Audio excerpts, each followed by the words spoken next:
Барлығыңызға сәлем достар, каналыма қош келдіңіздер. Бүгін сіздерге өте дәмді, оңай жасалатын пахлаваның жасалу жолын ұсынамын.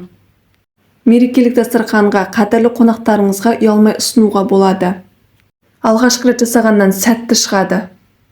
Менің отбасыма өте қатты ұнады, сіздерге де ұнайтынына сенімдімін. Видеоны соңына дейін қарап, каналыма тіркеліп, лайк басуды ұмытпаңыздар. Ең алдымен қамырын дайындаймыз.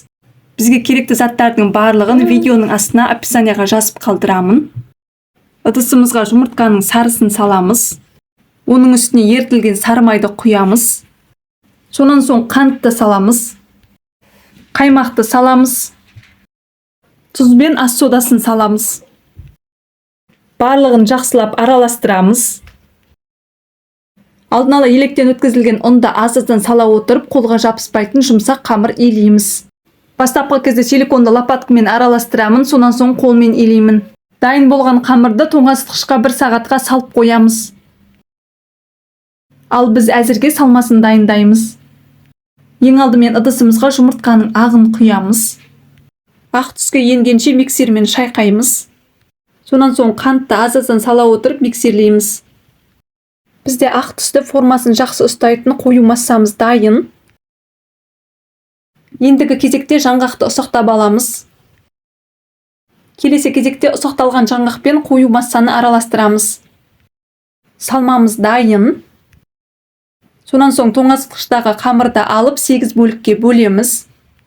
Бөлінген қамырларды дөңгелектеп шығамыз. Менің каналымда жылдам дайындалатын салаттардың жасалу жолдары бар, қарап көріңіздер. Енді қамырды формаға сәйкес келетіндей жұқа етіп жаямыз. Кез келген форманы пайдалануға болады. Ұнды көбірек пайдаланып отырып жаямыз. Жайып алған қамырды формаға орналастырамыз. Қамырдың үстіне ерітілген сары майды жағамыз. Қалған қамырлардың барлығын осылай жұқа етіп жаямыз. Екінші қамырды әкеліп үстіне қоямыз. Тағы да сары май жағамыз. Енді үшінші қамырды әкеліп қоямыз.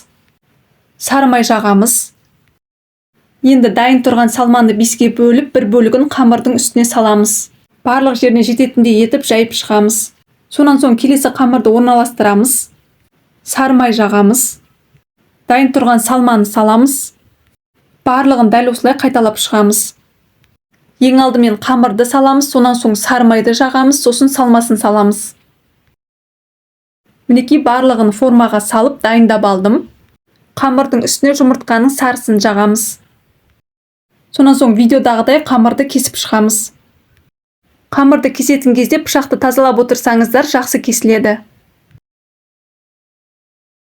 Келесі әсемдік үшін бетіне жаңғақтарды қойып шығамын.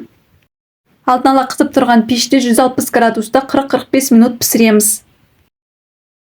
Әзірге сироп дайындаймыз. Орташа отқа ыдысымызды қоямыз. Сонан соң қантты саламыз. Балды саламыз.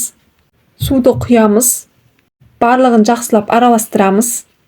Орташа отта 5 минут қайнатамыз. Енді піскен пахлаваның үстіне ыстық сиропты құямыз. Сонан соң пышақпен араларын тағы да кесіп шығамыз. Қысып тұрған пеште 200 градуста 10 минутқа салып аламыз. 10 минуттан артық ұстамаймыз. Мінекей достар, өте дәмді, оңай жасалатын пахлава дайын.